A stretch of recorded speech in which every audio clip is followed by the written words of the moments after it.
You may have already received several political text messages and letters asking you to donate money.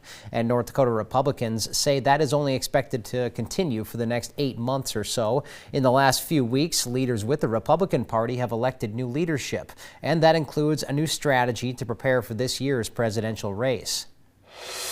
Even if you turn off the TV or the radio, you can't escape political ads. I get a lot of letters in the mail. Yeah, it's a little invasive. And that's only going to get worse before November's presidential election. Just after Super Tuesday, as Donald Trump reached the delegates he needed to secure the nomination, Republicans voted in 2 new committee chairs, Michael Whatley and Laura Trump. We probably lost 4, even 5 months of good, solid fundraising.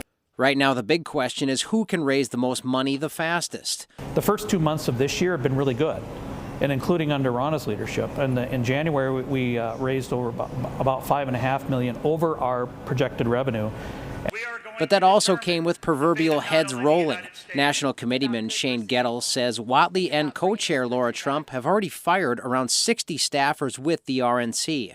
So it isn't like everybody's getting laid off. They're getting an opportunity to find another position where they can play a key role in this election. But so far, the Republican field is not a united front. Trump's former challengers, Mike Pence and Nikki Haley, have declined to back Trump's run for the White House. I won't be endorsing Donald Trump this year. It is now up to Donald Trump to earn the votes of those in our party and beyond it who did not support him.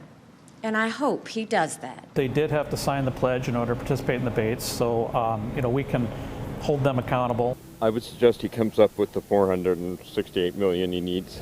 Demanded to pay hundreds of millions of dollars in fines on something that was absolutely perfect, where there were no victims. As Donald Trump continues court battles in several states, new RNC chairman Michael Whatley's priorities seem to be starting their own legal battles. So Gettle says they're suing several battleground states, trying to remove any opportunities for potential voter fraud in November. We've done such things as sue the states of Nevada and Michigan to clean up their voter rolls.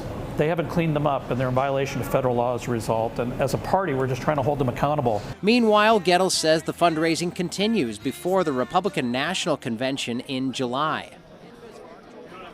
Donald Trump easily won North Dakota's Republican caucus, picking up 29 delegates, and Republicans in North Dakota will choose those delegates at the party convention on April 6th.